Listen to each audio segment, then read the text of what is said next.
Mauvaise haleine corporelle, mauvaise haleine buccale, pardon, pitié, pitié. Les gars, pour un premier encart, ne lésinez pas sur une bonne douche, un peu de parfum, des vêtements propres. Et ceux qui ne se lavent qu'une seule fois par semaine là, s'il vous plaît, passez votre chemin. Toujours recommencer, interdit d'abandonner. Minogandia, mes challenge lovers, j'espère que vous allez bien parce que moi, ça va. Superbe journée, belle soirée, j'espère que c'est pareil de votre côté. Alors les gars, aujourd'hui j'ai bien envie de partager avec vous quelques comportements, attitudes qui sont rédhibitoires pour moi lors d'un premier rendez-vous. Le premier rendez-vous, et tu as ces comportements-là, c'est nest en fait. Il y a des choses qu'on ne peut pas se dire, ouais, avec le temps, ou ouais, bon, on va gérer. Non, non, il y a des choses qu'on ne peut pas gérer. Alors, c'est vrai que personne n'est parfait. Ah, fait chier.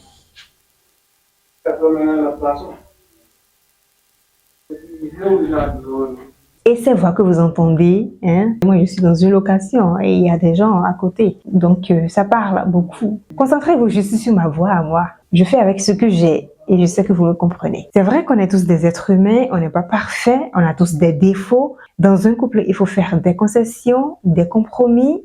D'accord, ok.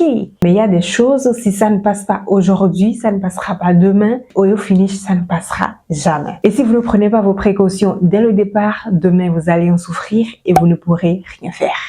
Un homme qui t'invite chez lui pour un premier date, c'est rédhibitoire pour moi. Ce n'est pas normal. Pour moi, c'est une marque d'irrespect. Dans ma tête, directement, je ris. Je me dis, ben, il me respecte pas là.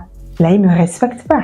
Ce que ça veut dire en fait, viens chez moi. Et c'est pas élégant. Ça tue le charisme, ça tue quelque chose quand même. Non. Je ne sais pas ce que tu vas dire, quel argument tu vas avancer pour me convaincre, me persuader de ce que ta proposition était innocente en fait. Je ne sais pas. À mon sens, un premier rendez-vous doit se faire dans un lieu public, que ce soit pour un objectif ou un but professionnel ou amoureux. Vous voyez ce que je veux dire?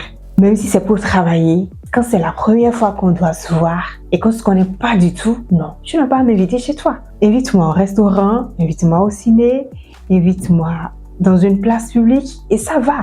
Là, on est au même niveau d'information. Ça permet d'instaurer un climat de confiance. Chez toi, c'est dans ta zone de confort. Moi, je suis une étrangère. Peut-être que ça me gênerait de te dire non par rapport à telle ou telle chose parce que je suis pas chez moi et que je te connais pas. Or, dans un endroit neutre, ça va. La femme se sent en sécurité. Je ne sais pas pour les hommes. Tu es bien posé dans la tête. Tu penses pas à 10 000 choses à la fois. Tu es tranquille et la discussion pourra se faire bien naturellement clean. Vous voyez ce que je veux dire? Un premier rendez-vous ne se fait pas chez quelqu'un. Ça se fait dans un lieu public. Après, chacun est libre de faire ce qu'il veut et de penser ce qu'il veut, mais ça, c'est moi. Deuxième point, hygiène douteuse. On a dit premier rendez-vous. Je parlais de l'importance que tu vas accorder à ton apparence physique, à ton habillement. C'est ça qui va me permettre directement de me dire ouais, il est là pour du sérieux, ouais, je l'intéresse véritablement parce que si tu viens déjà, tu vas vouloir me séduire déjà à travers ton style vestimentaire, à travers ton physique.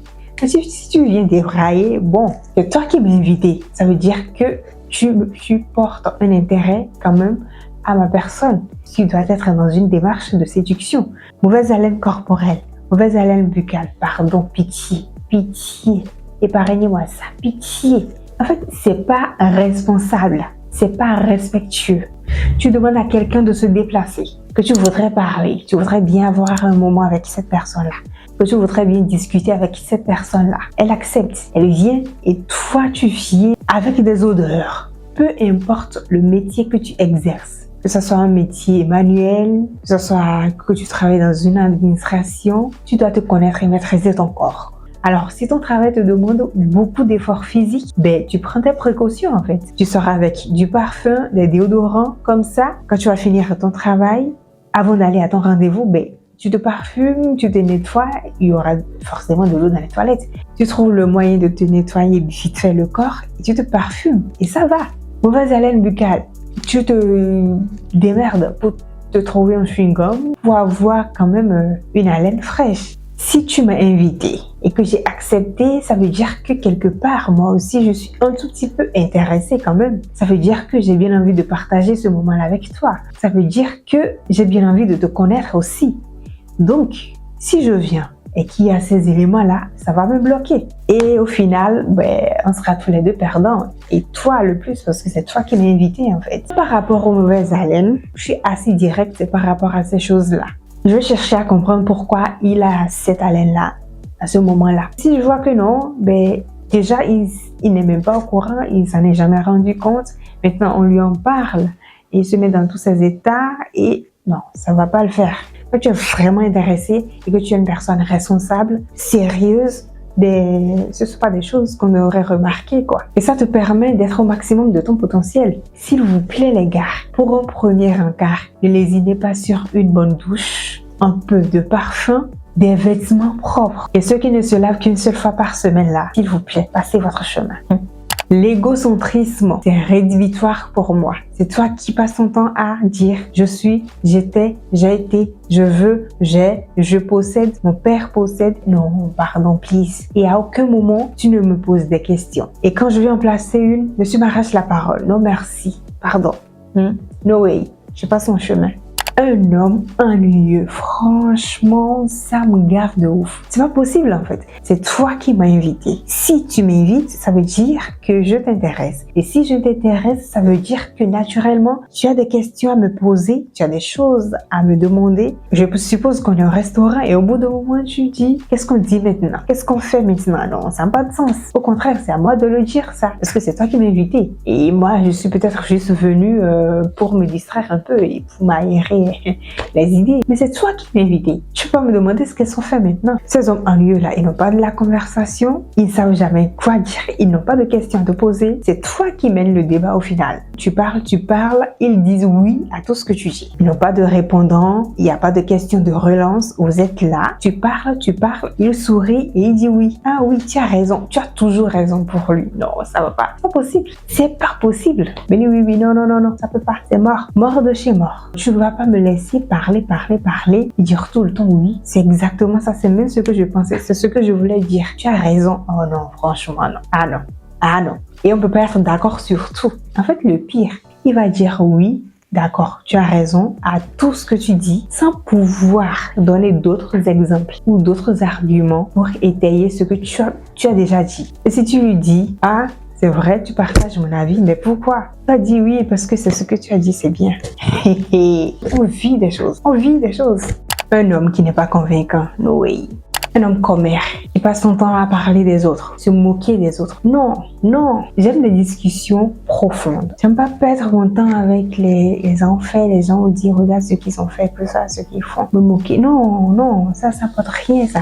C'est une perte de temps. Et surtout, moi, je préserve mon énergie. J'y accorde une importance cruciale, capitale. Du coup, je l'entretiens comme mon petit bébé, mon petit bout de chou. C'est ma force au quotidien. J'aime pas la gaspiller. Quelles que soient les autres qualités que tu auras, si tu as ça là, c'est pas possible. Blocus. Peut-être qu'on sera des amis, mais pas proches. Pas des amis proches. Des amis, si tu as besoin de moi, tu m'appelles, je te réponds normal. Mais il n'y aura pas plus. Tu ne sauras rien sur moi. C'est pas possible. Non. Un homme qui n'est pas ambitieux, qui n'a pas de projet, qui n'a pas de passion, qui ne vibre pas pour quelque chose, qui se contente de sa situation actuelle. Non, merci. Ça va pas le faire. Désolé, mais non. Un homme dépourvu du sens de l'humour. Genre, toi, on peut pas s'amuser avec toi, quoi. On peut pas rigoler, on peut pas te taquiner, on peut pas te titiller un peu. Tu te mets dans tous tes états pour tout et pour rien. Et toi-même, tu peux pas prendre des initiatives pour faire rire les gens. Non, merci, non. Quand tu viens à un premier rendez-vous pour parler de ton ex, mon ex ça fait, mon ex. Je suis pas un pansement, hein. Si tu n'es pas prêt, faut pas commencer. Après, on peut parler de son ex, mais ça dépend de ce qu'on dit et de la manière dont on le dit. Et quand tu parles d'elle, j'ai l'impression que tu es toujours dans la relation et que t'es pas forcément bien guéri. Non, merci, quoi. Un homme qui ne respecte pas ses proches, surtout ses parents, c'est rédhibitoire. Tu viens à un premier rendez-vous, tu parles mal de tes parents, de tes amis, de tes proches. Si tu parles mal de tes donc, je suis pas venue pour t'éduquer, moi. C'est le rôle de tes parents. S'ils l'ont fait et que c'est pas rentré, qu'est-ce que moi je pourrais y faire? Rien du tout. Je peux pas perdre mon énergie à ça. Quand même, non. Halte à la vulgarité. J'ai une aversion, mais horrible de ça.